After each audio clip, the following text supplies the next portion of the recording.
Ben സാഷയോട് എന്നെ ഓർമ്മയുണ്ടോ എന്ന് ചോദിക്കുകയാണ്. അവനും തന്നെ ആ എനിക്ക് ഓർമ്മയുണ്ട് എന്ന് പറയാണ്. അവൻ വളരെ എക്സൈറ്റ്മെന്റോടെ അവൾ അടുത്തേക്ക് ഓടി വന്നു. ഇവിടേക്ക് വന്ന് ഇരിക്കൂട്ടോ എന്നൊക്കെ പറഞ്ഞ് നല്ല രീതിയിൽ അവളെ സൽക്കരിക്കുകയാണ്.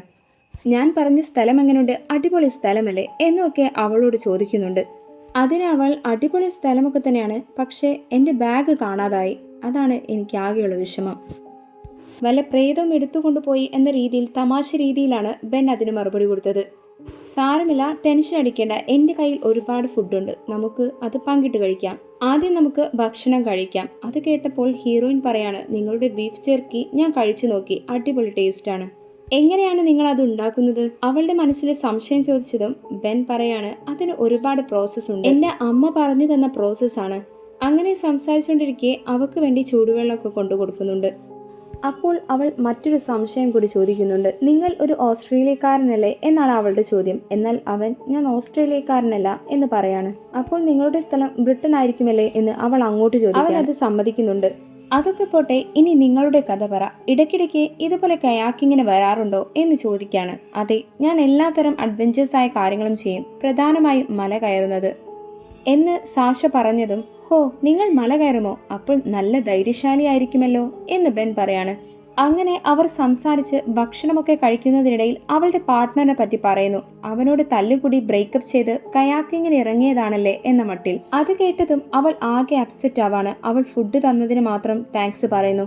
അവൾ ബെന്നിനോട് ഒരു കാര്യം ചോദിക്കുകയാണ്. ഇന്നലെ രാത്രി ഇനി ആ ലോക്കൽ ഹണ്ടേഴ്സ് എങ്ങാനും എന്റെ ബാഗ് എടുത്തു കാണുമോ? അതിനവൻ അങ്ങനെ ആവാൻ ഒരിക്കലും ചാൻസ് ഇല്ല, കാരണം അപ്പോൾ നിങ്ങൾ ധൈര്യമായി അവരെ ഹാൻഡിൽ ചെയ്തില്ലേ. അന്നേരം അവൾക്ക് മറ്റൊരു ഡൗട്ട്. അപ്പോൾ ആ സമയം ബെൻ അവിടെ ഉണ്ടായിരുന്നു. അതെ, നിങ്ങൾ അവരുമായി തല്ലുകൂടുമെന്ന് വിചാരിച്ചു, പക്ഷേ ധൈര്യമായി കാറിൽ തന്നെ ഇരുന്നല്ലോ എന്ന് പറഞ്ഞ് ചിരിക്കാൻ തുടങ്ങി. ആ ചിരിയിൽ തന്നെ ഇവൻ സ്വല്പം കിളിപാറിയ മുതലാണെന്ന് അവൾക്ക് തോന്നി. വേഗം വണ്ടി വിടുന്നതാണ് നല്ലതെന്ന് തോന്നി എഴുന്നേറ്റു. അപ്പോൾ ബെൻ വന്ന് എങ്ങോട്ടേക്കാണ് പോകുന്നത് എന്ന് ചോദിച്ചുകൊണ്ട് കൈ കൊണ്ട് അവളെ സ്റ്റോപ്പ് ചെയ്യാൻ നോക്കാണ്. അപ്പോഴാണ് അവന്റെ കയ്യിലുണ്ടായിരുന്ന ബ്രേസ്ലെറ്റ് ശ്രദ്ധിക്കുന്നത്. ഇത് സാഷയുടേതായിരുന്നു, അതും ബാഗിൽ വെച്ചത്. ഇത് അവൻ എടുത്തതാണെങ്കിൽ ബാഗ് മാറ്റിയതും ഇവൻ തന്നെയാണ്. അവൾ മെല്ലെ അവിടെ നിന്നും പോകാൻ നിന്നതും അത് മനസ്സിലാക്കിയ ബെൻ, ഈ ബ്രേസ്ലെറ്റ് ആണോ, അതെനിക്ക് ഇഷ്ടപ്പെട്ടു, അതാണ് എടുത്തിട്ടത് എന്ന് പറഞ്ഞു. അവളുടെ മുൻപിലേക്ക് ഒരു ബാഗ് വലിച്ചെറിഞ്ഞു. എന്നിട്ട് ബെൻ പുറത്തേക്ക് വന്നു. അവന്റെ കയ്യിൽ ഒരു സ്പീക്കർ ഉണ്ട്, അതുപോലെ അമ്പ് ചെയ്യുന്ന ഒരു ആയുധവും. എന്നിട്ട് അവൻ കൂളായി അവളോട് പറയാണ്, ഇപ്പോൾ ഞാനൊരു പാട്ട് വെക്കും, അത് കഴിയുന്നത് വരെയാണ് സമയം, നിനക്ക് എവിടേക്ക് വേണമെങ്കിലും ഓടാം. ഇതിലെ പാട്ട് നിന്നാൽ നിന്നെ ഞാൻ വേട്ടയാടാൻ തുടങ്ങും, കാട്ടിനുള്ളിൽ എവിടെയാണെങ്കിലും നിന്നെ വേട്ടയാടി പിടിച്ചിടും. എന്നിട്ട് ഒരു ഭ്രാന്തനെ പോലെ അവൾ ഡാൻസ് കളിക്കാൻ തുടങ്ങി. അവൾ കിട്ടിയ ചാൻസ് കൊണ്ട് ബാഗും എടുത്ത് ഒരൊറ്റ ഓട്ടം. ഒരു സൈക്കോയുടെ കയ്യിലാണല്ലോ ചെന്ന് പെട്ടതെന്ന് പറഞ്ഞ് ഓടിക്കൊണ്ടിരിക്കുകയാണ്. ആ പാട്ട് കേട്ട് അവനാണ് ഡാൻസ് കളിച്ചോണ്ടിരിക്കുന്നുണ്ട്. അവൾ വേഗം അവളുടെ തന്നെ ചെറിയ ബോട്ട് കാണുകയും ആ ബാഗും എടുത്ത് അതിലേക്ക് കയറി പോകാണ്. ഇതേ സമയം ആ പാട്ട് അവിടെ അവസാനിച്ചിരുന്നു. അവൻ അവളുടെ അടുത്തേക്ക് വേഗത്തിൽ ഓടി വരാണ്. അവൾ വേഗത്തിൽ ബോട്ടിനെ കൺട്രോൾ ചെയ്ത് വെള്ളത്തിലൂടെ പോകുന്നുണ്ട്. പെട്ടെന്ന് ആ വെള്ളത്തിൽ ബോട്ട് മുങ്ങിപ്പോയി. അവൾ ബാഗ് എങ്ങനെയോ എടുത്ത് കയ്യിൽ പിടിച്ചു നീന്തി നീന്തി കരയിലേക്ക് വരാണ്. ബാഗും എടുത്ത് മെല്ലെ എഴുന്നേറ്റ് കാട്ടിനുള്ളിലേക്ക് കയറാണ്. അപ്പോൾ ആരുടെയോ ശബ്ദം കേൾക്കാണ്. അവൾ ആ ശബ്ദം കേട്ട സ്ഥലത്തേക്ക് പോയി നോക്കി. അവിടെ പോയപ്പോൾ ഒരു ഫോണാണ് കണ്ടത്. അതിൽ ഒരു വീഡിയോ പ്ലേ ചെയ്തുകൊണ്ടിരിക്കുകയാണ്. അവൾക്ക് വെച്ച് ട്രാപ്പായിരുന്നു അത്. പെട്ടെന്നാണ് അവൻ അമ്പെയ്തത്. ജസ്റ്റ് മിസ്സിന് അവൾ രക്ഷപ്പെട്ടു. അവൾ അലറി വിളിച്ച് ഓടാണ്. അവൻ പിന്നാലെ വന്ന് അമ്പെയ്തുകൊണ്ടിരിക്കുന്നുമുണ്ട്. അതിൽ ഒരു ആരോ അവളുടെ കാലിൽ കയറി പോകുന്നു. എങ്ങനെയോ രക്ഷപ്പെട്ടു പോകുന്നതിനിടയിൽ സ്ലിപ്പായി നിലത്തേക്ക് വീണു. നേരെ ഉരുണ്ടുരുണ്ട് വെള്ളത്തിലേക്കാണ് വീണത്. ആ വെള്ളത്തിൽ വീണതുകൊണ്ട് അവൾ രക്ഷപ്പെട്ടു. ഒരു സ്ഥലത്തെത്തിയപ്പോൾ അവൾ ബാഗിൽ നിന്നും ഫുഡും വെള്ളവും ഒക്കെ കുടിച്ച് ഒന്ന് റെസ്റ്റ് എടുക്കാണ്. എന്നിട്ട് വീണ്ടും മല കയറാൻ പോവാണ്. പാറകൾ ചവിട്ടി ചവിട്ടി ഏറ്റവും ടോപ്പിലേക്ക് തന്നെ കയറി. എന്നിട്ട് ബൈനോക്കുലർ എടുത്ത് ചുറ്റിലും നോക്കാണ്. എന്തെങ്കിലും ഒരു വഴിയുണ്ടോ എന്നറിയാനാണ് നോക്കുന്നത്. അപ്പോൾ അവൻ നിൽക്കുന്നത് കാണുന്നു.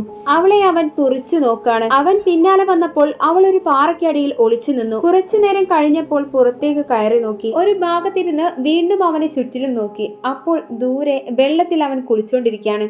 അവന്റെ അടുത്ത് ഒരു ബോട്ടുമുണ്ട്. അതെങ്ങനെയെങ്കിലും എടുക്കാൻ കഴിഞ്ഞാൽ രക്ഷപ്പെട്ടു. ഇഷ്ടപ്പെട്ടു. അവൾ രണ്ടും കൽപ്പിച്ച് മെല്ലെ അവൻ അറിയാതെ ആ വെള്ളത്തിലേക്ക് ഇറങ്ങി. എങ്ങാനും ആ വട്ടൻ അവളെ കണ്ടാൽ അവളുടെ കഥ കഴിഞ്ഞതു തന്നെ. നിർഭാഗ്യവശാൽ ആ ബോട്ട് ഒരു കയറിന്മേൽ കെട്ടിയിരുന്നു. അത് അഴിച്ചു നോക്കാൻ കരയിലേക്ക് കയറിയതും അവളുടെ കാൽ ഒരു ട്രാപ്പിൽ കുടുങ്ങി. വേദന കൊണ്ട് അവൾ കരഞ്ഞതും ആ സൈക്കോ ഉണ്ട് അങ്ങോട്ടേക്ക് ഓടി വരുന്നു.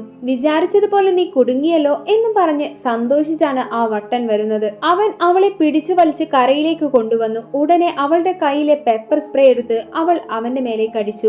അവന്റെ കിളി പറന്നുപോയി. അവൻ വേദന കൊണ്ട് പുളയുന്ന നിമിഷം നോക്കി രക്ഷപ്പെടാൻ അവൾ ശ്രമിച്ചോണ്ടിരിക്കുകയാണ്.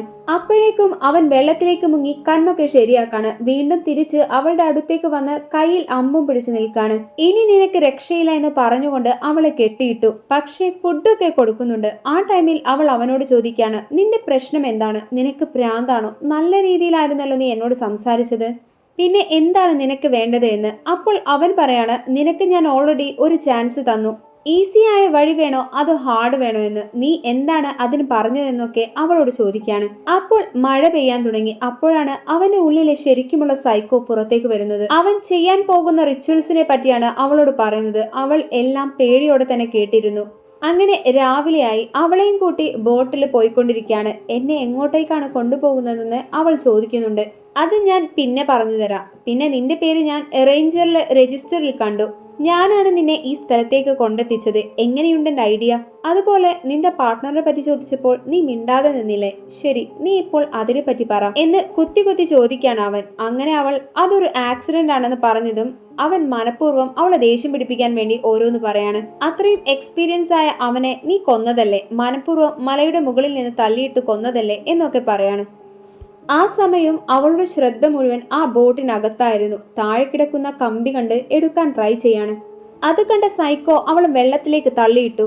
ഹോ, നിനക്ക് അത്രയ്ക്ക് ധൈര്യമുണ്ടോ എന്ന് അവൻ ചോദിക്കാണ്. അവളെ വെള്ളത്തിലിട്ട് കുറെ നേരം കൊണ്ടുപോയി. കൈ കയറിൽ കെട്ടിയത് കൊണ്ട് അവളെ വലിച്ചാണ് ആ ബോട്ട് പോയത്. അങ്ങനെ അവളെയും കൊണ്ട് ഒരു ഗുഹയ്ക്കകത്തേക്ക് അവൻ കയറാണ്. എവിടേക്കാണ് തന്നെ കൊണ്ടുപോകുന്നത് അറിയാതെ പേടിച്ചാണ് അവൾ അവന്റെ കൂടെ പോകുന്നത്. ചുറ്റിലും നോക്കുന്നുണ്ട്. ഗുഹയ്ക്കകത്തേക്ക് ഇറങ്ങിയതും എന്തോ ഒരു ചത്ത മണം സഹിക്കാൻ കഴിയുന്നില്ലായിരുന്നു. അപ്പോഴാണ് സാഷ അവിടെ തൂക്കിയിട്ടിരിക്കുന്ന ശവങ്ങൾ കാണുന്നത്. സൈക്കോ അവനാണ് അതൊക്കെ ചെയ്തതെന്ന് അവൾക്ക് മനസ്സിലായി. കാണാതായ എല്ലാവരും ഇതിനകത്ത് എത്തിയിട്ടുണ്ടെന്ന് അവൾ തിരിച്ചറിഞ്ഞു. അവൾ ആകെ വിറച്ചുപോയിരുന്നു.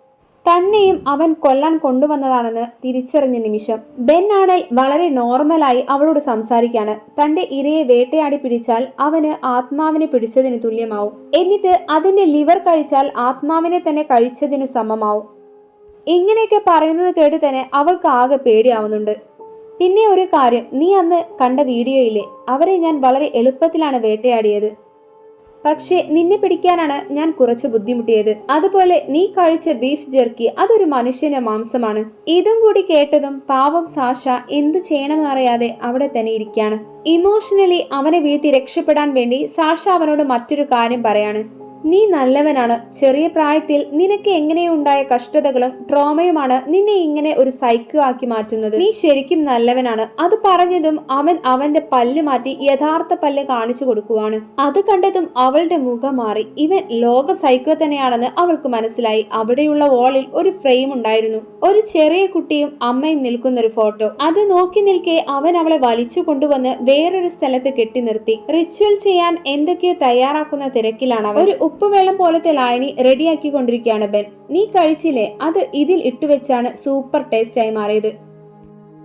അപ്പോൾ ഹീറോയിൻ, നോക്ക്, അത് നിന്റെ അമ്മയല്ലേ? അവരുടെ മുഖം നിന്നെ പോലെ തന്നെയുണ്ട്, കണ്ടാലറിയാം എന്ന് പറഞ്ഞപ്പോൾ, ആ അതെ, അതാണ് എന്റെ അമ്മ. എനിക്ക് അവർ ഒരുപാട് സ്പെഷ്യലാണ്. എന്താണെന്നാൽ ഞാൻ ആദ്യം റിച്വൽ ചെയ്തത് അവരെയാണ്. എന്റെ അമ്മ എന്റെ ശരീരത്തിൽ തന്നെയുണ്ട്. നീ ടെൻഷൻ അടിക്കണ്ട. കുറച്ചു നേരം കഴിഞ്ഞാൽ നിന്റെ ആത്മാവും എന്റെ ശരീരത്തിലേക്ക് എത്തും. അതൊക്കെ പറഞ്ഞ് അവൻ അവളുടെ അടുത്തേക്ക് വന്നതും പെട്ടെന്ന് അവന്റെ കാതങ്ങ് കടിച്ചെടുത്തു. അവരുടെ രണ്ടുപേരുടെയും വെയിറ്റ് താങ്ങാനാവാതെ കയർ പൊട്ടി വീണു. ഈ ചാൻസിൽ അവൾ ഓടാൻ നോക്കാണ്. എന്നാൽ അവളുടെ കയറിന്റെ അറ്റം അവന്റെ കയ്യിലുണ്ട്. അവൾ ആ വെള്ളത്തിലേക്ക് എടുത്തു ചാടി. അവളുടെ കൂടെ അവനും. അവൾ മിസ്സാവാതെ നിൽക്കാൻ ആ കയറെടുത്ത് അവന്റെ വാരിന്മേൽ കെട്ടിവെച്ചു. അങ്ങനെ കുറെ കഴിഞ്ഞപ്പോൾ കരയിലേക്ക് കയറി. അവനെ അറ്റാക്ക് ചെയ്യാൻ വേണ്ടി അവൾ കല്ലും പിടിച്ച് നിൽക്കാണ്. അപ്പോഴേക്കും അവളെ അവൻ അടിച്ചിട്ടു. കഴുത്തിൽ പിടിച്ച് അവൻ ഞെരുക്കിക്കൊണ്ടിരിക്കുകയാണ്. ശ്വാസം പോകാനായി എന്ന് തോന്നുമ്പോഴേക്കും അവൻ കൈവിട്ടു. ടെൻഷൻ ആവണ്ട, എനിക്ക് റിച്വൽ ചെയ്യണമെന്ന് പറയാണ് ആ സൈക്കോ. ആ ടൈം കൊണ്ട് അടുത്തു കിടക്കുന്ന ഒരു കല്ലെടുത്തു അവന്റെ തലക്കിട്ടൊന്നു കൊടുത്തു. അതുമാത്രമല്ല ആ കല്ല് കൊണ്ട് കാലിന് കുത്തി കുത്തി എല്ല് വരെ പുറത്തേക്ക് വരുന്ന രീതിയിലാക്കി മാറ്റി. നടക്കാൻ പറ്റാത്ത അവസ്ഥയിലേക്ക് എത്തിച്ചെങ്കിലും അവൻ അവളെ മൂക്കിനു കുത്തി. രണ്ടുപേർക്കും ഇപ്പോൾ നല്ല രീതിയിൽ മുറിവായിട്ടുണ്ട്. അവന് നടക്കണമെങ്കിൽ ഇപ്പോൾ ഒരാളുടെ ഹെൽപ്പ് കൂടിയേ പറ്റൂ. അങ്ങനെ രാത്രി അവർ രണ്ടുപേരും ഓരോ ഭാഗത്തായി കിടക്കാണ്. പക്ഷെ രാവിലെ അവർ എഴുന്നേറ്റിരിക്കുമ്പോൾ എങ്ങനെ ഇവിടെ നിന്ന് പോകണമെന്ന് ചിന്തിക്കുകയാണ്. ഈ മല കയറിയാലേ വേഗം തിരിച്ചു പോകാൻ പറ്റൂ, അല്ലെങ്കിൽ നടക്കണിൽ 12 ദിവസമെങ്കിലും എടുക്കും. അവൾ പറഞ്ഞ കാര്യം കേട്ടപ്പോൾ മല കയറാനോ, അത് ബുദ്ധിമുട്ടല്ലേ എന്ന് ബെൻ ചോദിക്കാണ്. ഇത്തിരി കഷ്ടമാണ്, പക്ഷെ നീ ഈ കിടപ്പ് കിടക്കാണെങ്കിൽ ഇവിടെ കിടന്ന് ചാകും. അത് പറഞ്ഞതും ബെൻ ആകെ പേടിച്ചു. എന്നെയും നീ കൂടെ കൂട്ടുമോ, ഞാൻ നിന്റെ കയർ പൊട്ടിക്കാം എന്ന് അവൻ ചോദിക്കാണ്. ഹീറോയിൻ അത് സമ്മതിച്ച് അവർ രണ്ടുപേരും മല കയറാൻ തയ്യാറായി. അവൾ എന്തൊക്കെ ചെയ്യണമെന്ന് ബെന്നിന് പറഞ്ഞു കൊടുത്തു. എന്നാൽ ബെൻ അവളോട് മറ്റൊരു കാര്യം പറയുന്നുണ്ട്. നീ എന്നെ എങ്ങാനും മേലിൽ നിന്ന് തള്ളിയിടാനാണ് പ്ലാനെങ്കിൽ നിന്നെ കൊണ്ടേ ഞാൻ പോകും. നിന്റെ കയറും എന്റെ കയ്യിലുണ്ടാകും എന്ന് ഓർമ്മിപ്പിക്കുകയാണ്. നമുക്കപ്പോൾ ഒരുമിച്ച് മരിക്കാം. ഇത് ബെൻ പറയുമ്പോഴും അവളുടെ മനസ്സിൽ പല പ്ലാനുകളുമുണ്ട്. അവൾ മെല്ലെ മെല്ലെ മുകളിലോട്ട് കയറിക്കൊണ്ടിരിക്കുകയാണ്. അവളുടെ മനസ്സിൽ മുഴുവൻ അവനെ എങ്ങനെയെങ്കിലും കൊല്ലണമെന്ന് മാത്രമേ ഉള്ളൂ. മുകളിലേക്ക് കയറുമ്പോഴൊക്കെ അതിന് പറ്റിയ സാഹചര്യമുണ്ടോ എന്ന് നോക്കുന്നുണ്ട്. പക്ഷേ അവനും അത് ശ്രദ്ധിക്കുന്നു. ഒരു പോയിന്റിലെത്തിയപ്പോൾ അവന് കാണാൻ പറ്റാത്ത ഒരു ഏരിയയിൽ വെച്ച് അവൾ അവനെ കണക്ട് ചെയ്ത കയറിന്റെ കെട്ടഴിക്കാണ്. അത് അവൻ കണ്ടപാടെ അവളുടെ കയർ വലിച്ച് താഴേക്കിടാൻ നോക്കി. പക്ഷേ ആ കയർ അവളുടെ മേലിൽ നിന്നും ഊരിപ്പോയി. ഹീറോയിൻ വളരെ സന്തോഷത്തിൽ എല്ലാം തീർന്നടാ എന്ന് പറഞ്ഞ് മരത്തിൽ കെട്ടിയ കയർ അഴിച്ചുവിടാണ്. അവൻ നിലത്തേക്ക് പതിച്ചു പാറയിൽ വീണ് മരിക്കാണ്. ഇപ്പോൾ ഹീറോയിന്റെ കയ്യിലാണെങ്കിൽ കയറുമില്ല, ഒന്നുമില്ല. അവൾ അവളുടെ എല്ലാ ധൈര്യവും വെച്ച് ആ പോയിന്റിൽ നിന്ന് മുകളിലേക്ക് കയറാൻ നോക്കാണ്.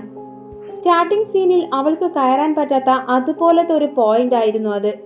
ഇവിടെ അവൾക്ക് സെക്കൻഡ് ചോയ്സ് ഇല്ല. ഫസ്റ്റ് അറ്റംപ്റ്റിൽ തന്നെ വിജയിച്ചേ പറ്റൂ. അങ്ങനെ അവൾ ചാടി മുകളിലേക്ക് എത്താണ്. ഇപ്പോഴാണ് അവൾക്ക് ശ്വാസം തിരിച്ചു കിട്ടിയത്.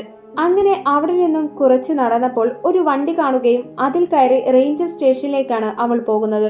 അവിടെ ചെന്ന് ഫോട്ടോസിൽ കാണുന്നവരെല്ലാം എവിടെയുണ്ടെന്ന് എനിക്കറിയാമെന്ന് അവരോട് പറയാണ്. നടന്ന സംഭവങ്ങളെല്ലാം അയാളോട് പറഞ്ഞു. ഉടനെ ഹെലികോപ്റ്റേഴ്സ് എല്ലാം വന്ന് അവിടെ ചെക്ക് ചെയ്യാണ്. ന്യൂസ് ചാനലുകൾ അത് ഏറ്റെടുക്കുകയും ചെയ്തു. ഇവിടെ സാക്ഷിയാവട്ടെ അടുത്ത അഡ്വഞ്ചർ യാത്രയ്ക്കായി പുറപ്പെടാണ്. അത് കാണിച്ചുകൊണ്ട് കഥ അവസാനിച്ചു. നിങ്ങൾക്ക് ഇഷ്ടപ്പെട്ടു ഈ സിനിമ? അഭിപ്രായം കമന്റിൽ അറിയിക്കണേ. വീഡിയോ ലൈക്ക് ചെയ്യാതെ പോകരുത്. അടുത്ത വീഡിയോയിൽ കാണാം. അതുവരേക്കും ബൈ.